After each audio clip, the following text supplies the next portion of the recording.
Coping with Tre Tailor, giving you info and advice to help you thrive and survive in life, because we'll always be coping with something. Coping.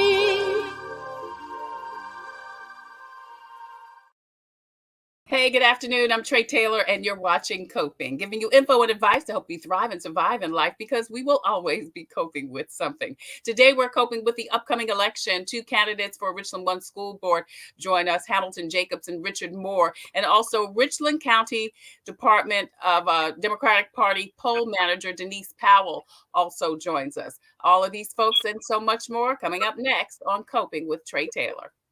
But first, your community updates.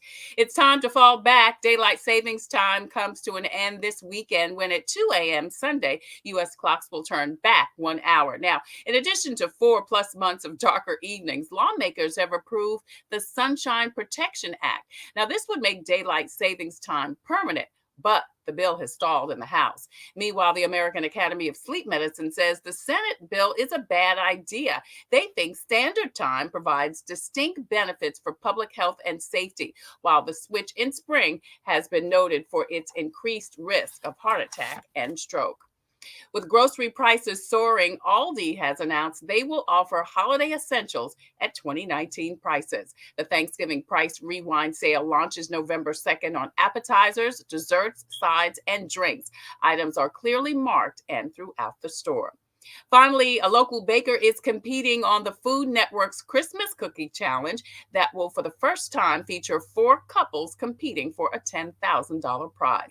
Selena Davis, as you can see on the screen, is a self-taught baker who owns Columbia, South Carolina bakery Embellished Dough. You can check her out and her husband, Antavius, this Sunday at 8 p.m.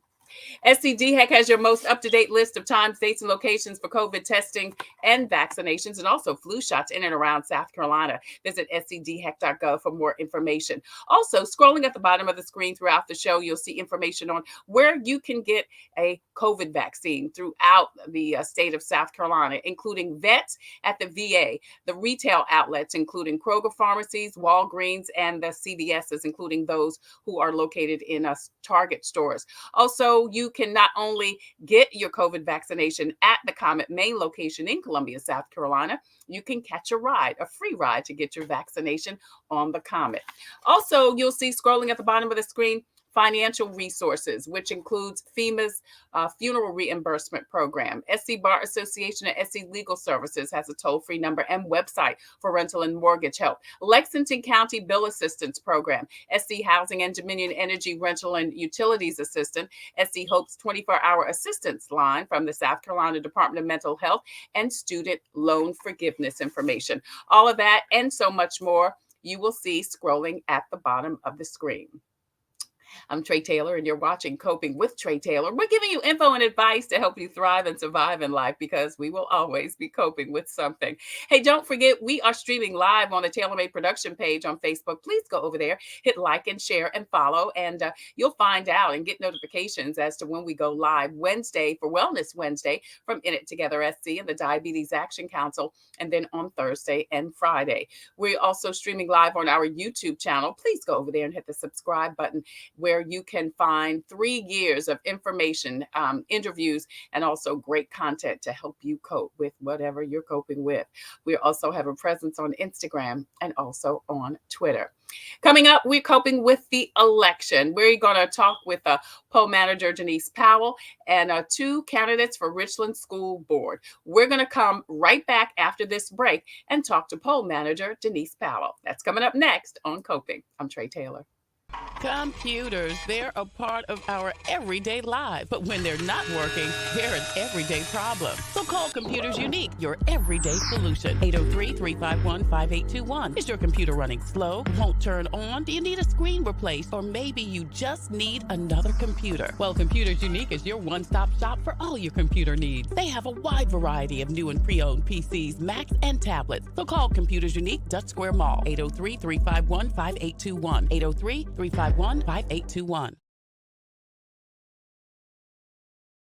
Hi, I'm Judy Gatson. As a news anchor, wife, and mom, I know how important it is to take care of our health.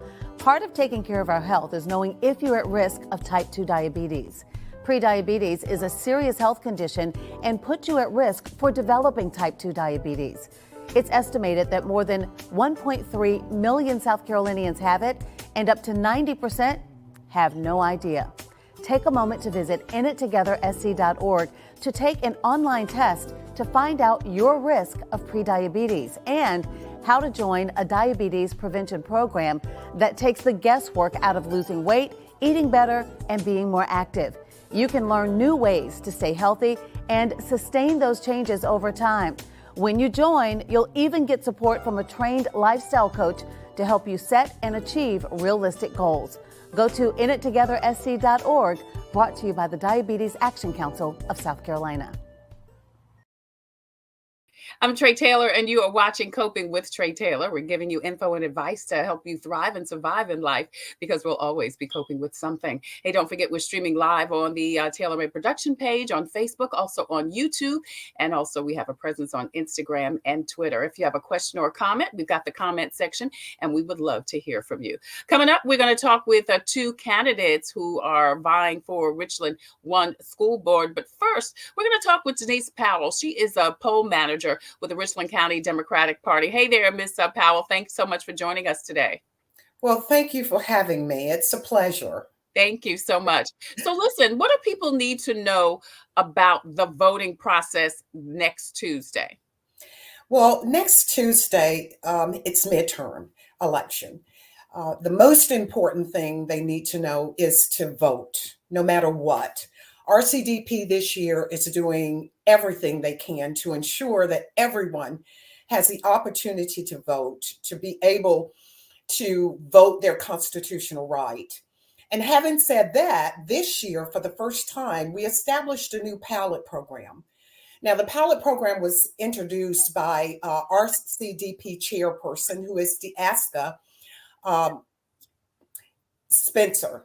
And DeAska recruited me to create a strategic plan as well as a training curriculum to train volunteers to drive people to the poll absolutely free at no cost. There is a process that they go online right here in front of you at 803-250-9912, or they can go online at mobilize.gov and fill out the form, or they can just call us. It is right there on your TV, mobilize.us. And what we do is we marry up the voter with a driver in their precinct. Okay.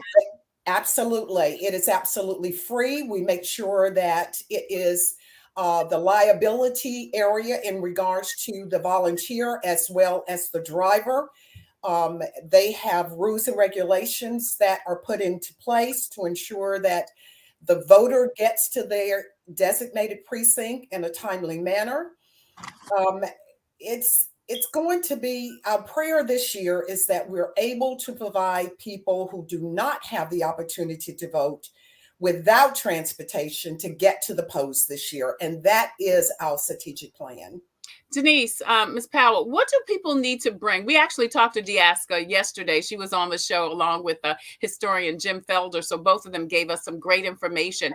But what do people need to bring? They did mention that you've got to have your drivers. You have to have some type of, it's not enough just to have your voter registration card. It certainly isn't. You have got to have a photo ID card. There is a new process that was put in place by motor vehicle. And there are people who actually do not drive, but motor vehicles still provide this ID, this photo ID, where it is also utilized for them to vote. So that's very important. The driver is instructed to view that their identification prior to them getting into the vehicle. So that is one of the requirements. And they normally need at least 2 photo IDs to be able to vote. And that's basically it. I mean, it's really not rocket science this year, simply because we have a process in place. And if they have that photo ID, there's no reason in the world why they aren't able to vote. Great. Now, let me ask you another thing, Ms. Powell. What about handing out things in the line? I mean, we've already seen that there have been a record number of people early voting. And, the lines have been long, and early voting obviously is through this Sunday. But what about handing things out in line? Can you still do that? That's how I get rid of my Halloween candy.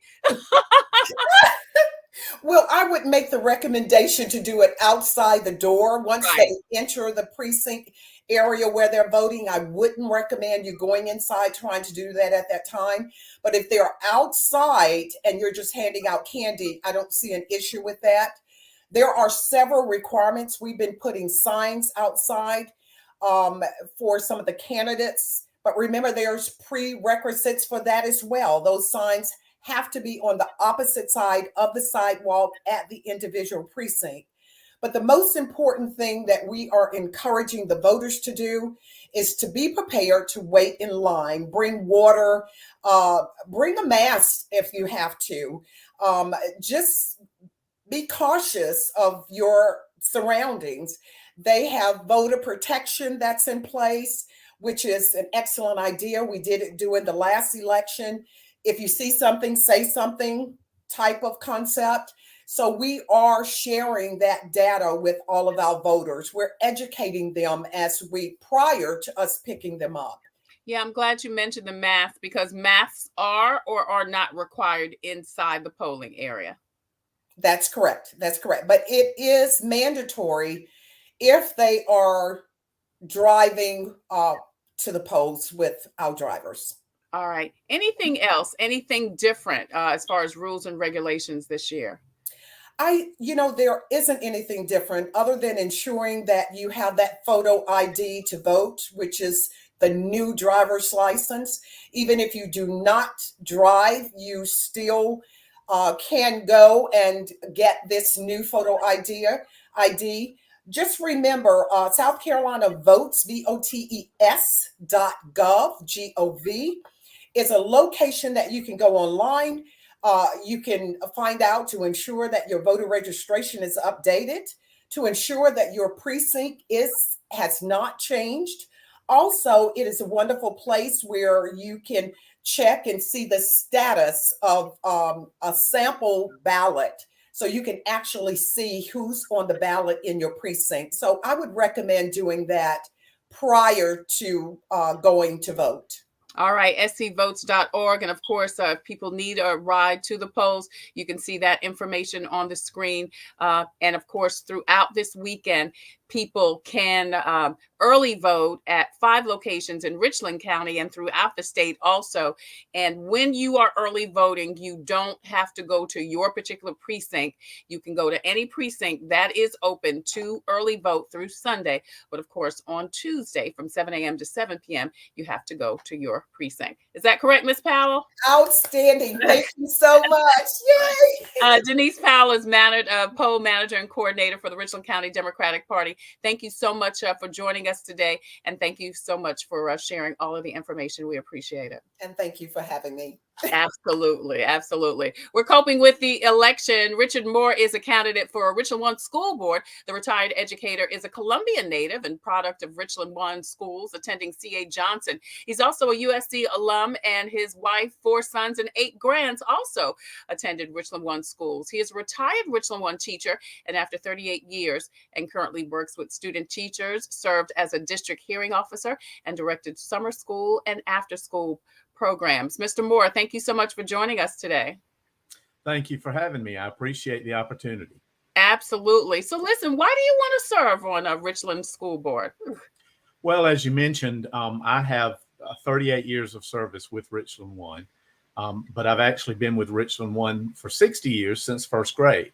And I've experienced it from as a student, as an employee, as a parent, a grandparent, a volunteer. I've been on SICs, and I've also been a teacher in the classroom, as well as an administrator at 2 different schools and at the central office level in the human resources department. So that long history led me to feel like I had some expertise and some experience that I could use to assist the district in and be a productive board member, And my son and my wife both kind of talked to me at the first to say, you know, maybe you need to get in on this, because we had noticed so many concerns that were out there in the community. So I feel like I need to work with it, because I feel like a part of Richland One. So let me ask you, what were the concerns that concerned you about the current school board? Well, there were three basic areas that I first became concerned about. One has to do with the relationship of board members and whether they could work together to make the kind of decisions they needed to make for the best interest of the children. The second one had to do with community trust. There didn't seem to be the kind of information being given out to the community that made them feel comfortable about what was happening with their children in schools. And without that community trust, the schools can't operate as well as they should be able to. It's a joint effort. The schools and the school board and the community all have to be on the same page. And the transparency in practice and information just wasn't there to create that trust. And then finally, the morale of the faculty and staff of the district. I have a son that teaches in the district and a daughter-in-law that teaches in the district. And, they know, and I know a lot of people currently in the district from my time in there that don't seem to have that same feeling of pride and comfort and support of being a part of the district that they need to have.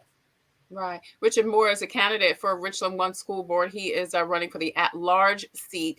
What specific skills can you bring to the board? I know you say you've been working with Richland One in one way or another since you were in first grade, and have several people in your family and have been an educator. But are there specific skills and areas of expertise that you think you can bring to the board, Mr. Moore? Well, I received my initial degree in early childhood education at the University of South Carolina, and then pursued a master's in elementary administration as a part of an administrative intern program that the district sponsored to help develop new administrators. Then a few years later, I also pursued a PhD in early childhood education, one of the first ones that USC actually gave in that area. And so that part of my training, I feel like, stands me in good stead for something like this. In addition, I have been, as I said, principal of 2 schools in the district. I was at each school for 15 years. I spent a lot of time working with people and helping them learn to work together, which I think is something important that needs to happen on the board. I also spent a lot of time setting goals with schools, with administrators, with teachers, in order to improve student achievement and improve performance. And so I learned about setting those goals and about how best to monitor those goals. I learned about achieving and pursuing those goals myself. So I feel like we have some goals that we need to set in the district and then monitor them to make sure that what we're expecting is what happens. And I feel like I have the kind of expertise to do that. My HR time also helps with the staffing issue, because we are in a teacher shortage time. But having been in human resources, I recruited teachers, I interviewed teachers, I worked with principals to staff their schools. So I feel like I have something to offer in that area as well. Mr. Moore, you talked about the staff and some of the things that you want to bring. I want to ask you, what do you propose to make R1 better for both students and staff as we look at your website here? Well, I believe that what we need to do is to, the board's responsibility is to have a vision, and then they direct the administration to enact that vision. And they have to monitor that enactment. So that means they have to get good information from the administration, telling them how things are going so that they can see, is their vision being put into place? Part of that means that there has to be a framework within the district in which each student and teacher, but particularly the teachers, have the support and the time and any training that they need in order to look at the students in their classroom and be able to set individual goals for each of those children. You can plan for children in large groups, feed them in large groups, transport them in large groups, but they have to be educated one at a time. So they have to set a goal for that particular child in conjunction with the parent and the teachers with all the information that they have. And of course, that means you need to have smaller classes or additional hands in the classroom to give them the time to do that. And then once they feel that support, once they understand that your emphasis is not on them learning a particular program, it's not on them having to master every single thing that comes across their desk. It's on, can you make plans for these children and then meet those goals and help them to achieve? And I think that's the part that I think would make a difference. If teachers feel challenged and children feel challenged, then parents are going to be happy with the way things are going, and everything builds up from there. But in a way, it starts at the top with the school board of making sure that that framework is there and that the administration is following that same vision.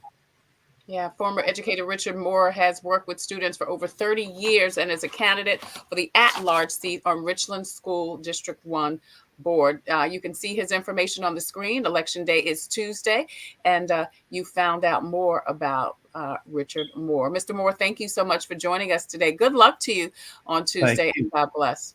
Absolutely. Thank you very much. Absolutely. We're going to take a quick break and come back with another Richland 1 school board candidate, Hamilton Jacobs. That's next on Coping. I'm Tre Tailor.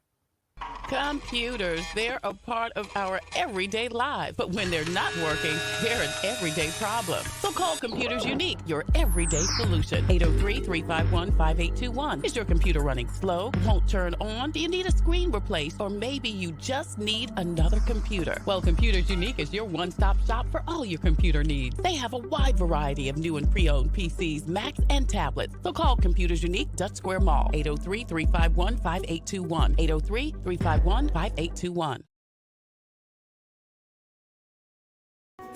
Hi, I'm Master Deputy Addie Perez with the Richland County Sheriff's Department Community Action Team. As a mother, I know it's important to take care of my health for those I care about. Part of doing that is knowing my risk for developing type 2 diabetes. So if I was you, I'll take the opportunity to visit inittogethersc.org and take an online test to find out if you have prediabetes. Again, the website is inittogethersc.org. This message is brought to you by the Diabetes Action Council of South Carolina. Thank you again so much for joining us for Coping. I'm Tre Tailor, and we are coping with the election. We already heard from poll manager Denise Powell. Please hit the rewind button if you're just joining us. And also Richard Moore, who is a candidate for the at-large seat for Richland School District 1. Another candidate is Hamilton Jacobs. The husband and father of 4 boys is committed to the community and created a safe haven for students through his Bridge Over Foundation. They've conducted the largest gun buyback in the state and the first in Richland County. He's given several scholarships, hosted a free entrepreneur camp for children, and more. Hamilton Jacobs joins us now. Hamilton, thank you so much for joining us. Hey, thank you for having me. Absolutely. Now, this isn't your first time running for office. We talked to you last year, earlier in the year. What did you learn from your run last time? I just learned that, one, you can't give up. You have to be persistent. You have to learn how to be resilient. And I believe that is definitely a teaching opportunity for our students that are watching and that keep up with the race, because we have a lot of them that follow the race and are actually excited about this election this time around. And it's just an opportunity to show them that you have to make sure you don't let obstacles or you don't let your failures get you down, but you always get back up. And I actually just told the class today that I believe that success is not necessarily measured by so much of what you achieve, but how many times that you're able to get back up when you've been knocked down. Yeah. Why do you want to serve on the school board? Well, number one, I believe that I have a vested interest. I have 4 sons that are part of this district. I've been a AAU and Pop Warner coach for over 10 years in our community. And I've seen where our stakeholders, our constituents, as a parent, product, and partner of School District 1, we really need someone that we can trust in that seat. Not only someone that we can trust, but someone that we've seen doing the work. Not anyone that has just decided to talk about it. Not anyone that has just decided to get up and do anything, but someone who's been out there trying to do just what you said earlier, create a safe haven for our children and really push them into a world of endless possibilities. And so I believe that it was just important for me as a young man, I'm 34 years old, to just give hope to all of our students in Richland One and show them that if I can do it, they can do it as well. Yeah, I'm going to ask you the same thing I asked Mr. Moore in the last interview. What can you bring to the board? What are your skill sets? Well, I bring just what I just was talking about: hard work, dependability. I believe that I'm relatable. Me being younger and being able to know what our children go through on a day-to-day basis, what they see, just being in tune with social media and a lot of the distractions and things that our children encounter in their environment, in their neighborhoods. I'm able to bring that. I'm also able to bring hard work to our school board. I'm a get up and go do it type of gentleman. So I don't really sit down and wait for things to happen, but I believe in this next season of our school district, we have to have go-getters. We have to have people that will be in the classrooms, talking to our administration, hearing what's going on so that we can try to effectively make change. What do you think is lacking from the current in the current Richland One board? I believe that more so than lacking, I think that we have to build trust. And I believe that that's been something that we've been dealing with not only in the school systems, but as parents. Parents are looking for someone that they are able to trust, that they know is going to go above and beyond the call of duty. Not just go to meetings on Tuesday nights, not just show up when there's award ceremonies or things going on, but actually going to build trust and build what we like to call a bridge of success between the community, between the administration, between our parents, and all of our constituents and stakeholders in Richland School District 1. And so that's one of the biggest things that I think that we have to build. We have to build trust so that we can change the climate and the culture currently in our district. And what do you propose to make Richland One better for students and staff specifically? I believe that we have to be able to give equitable resources throughout the district. And when I say equitable resources throughout the district, I'm not just talking funding, I'm not just talking money, but I'm saying making sure that our schools are staffed effectively, making sure that our teachers have everything that they need. If it's instructional assistance, making sure that we're able to get instructional assistance in the classroom, whether it be mental health interventionists, whatever it is, making sure that each school has what they need so that our schools can thrive. We have to make sure that even those diverse needs that our students need, all student support services are available to each and every school. So there's a lot of things that we have to work on, and I know that it won't happen overnight, but I definitely believe that it's important that we begin now to begin with change or try to make a change. I didn't ask Mr. Moore this, Hamilton, but I want to ask you, because this is your second time around running for something. What happens if, regrettably, you don't win? I'm still going to be here. One of the things that we have to see and one of the things that we have to know is that this, for me, is about our children. This is about our community. And so before I ran last year, I was in the community. While I ran last year, I was in the community. And after I learned my lesson, because I like to tell my children and tell everyone that I work with, we don't lose, we learn. So when I learned last year and Robert Lomanet got the seat, I was still in the community and I'm here now. So one of the biggest things that I would say is that I'll still be here. I'll still be working. I'll still be trying to make a difference. But it's very important. And all the listeners that are on your show today, I want them to know it's very important that we get out and vote in this election to see someone who is ready and able and willing to do the work that it's going to take to move our district forward. All right. Hamilton Jacobs is running for Richland District 1 School Board. He is a realtor and founder of the Bridge Over Foundation, which advocates and helps youth in our community. Election day is Tuesday. You can vote early through Sunday. And Hamilton and Mr. Moore and several others are on the ballot. Hamilton, thank you so much for joining us today. I appreciate you. Thank you so much for having me. I hope you have a wonderful day. Absolutely. You do the same. So listen, again, the election is Tuesday. You can early vote through Sunday throughout the state of South Carolina, even if you don't live in a particular district. For instance, I live in the 5 Points area, but if I happen to go to Village of Sand Hills and they're voting at R1, I can go over there because it's early voting, even though that's not in my district. But on Tuesday, you've got to go to your district. As you've heard, you can get a free ride to the polls. You can see that information on the screen. And you can also volunteer. And you've got to have a picture ID, whether it be a driver's license or some type of ID. Whatever you do, wherever you go, please do vote, because as we've heard, these are the elections that really, really matter. These midterm elections, these local elections. So if you have a story or initiative that could help someone cope, please email Josephine at booking@copingwithtretatailor.com. If you have a product or service that could help someone cope, please email copingwithtretatailor@gmail.com. We would love for you to be a proud sponsor. Just like In It Together SC and the Diabetes Action Council, they sponsor Wellness Wednesday every Wednesday here on Coping. Our other sponsors include the Fifth Circuit Solicitor's Office, Palmetto Media Connections, Javis Tax Services, Black Pages, Black Expo, Agape Counseling and Training Services, the Comet Bus System, and Computers Unique Dutch Square Mall.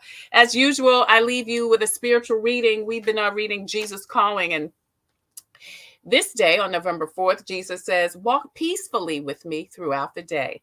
You are wondering how you're going to cope with all that's expected of you.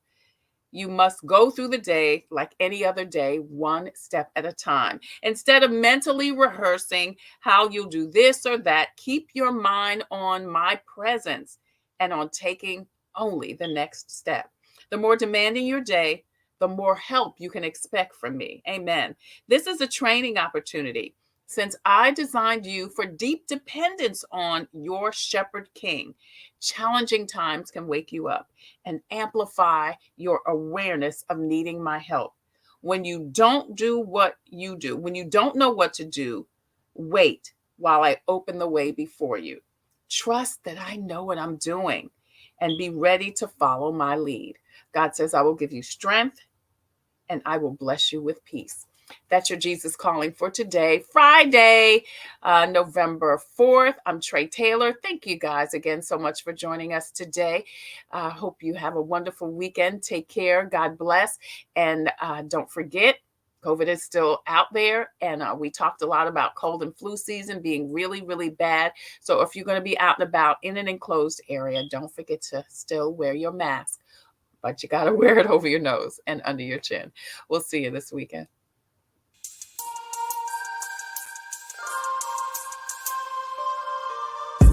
Coping, find peace of mind to survive through whatever. Coping, learning the way that we thrive all together. Coping, finding out what's real. Coping, we can heal, we can heal, we can heal. Coping with stress, coping with strife, bringing hope for success, for improving our life. Coping beyond hoping to do more than survive. Ways to live a healthy life. Coping and promoting, learning what you can do. 6 ways to a better you. Coping, find peace of mind to survive through whatever.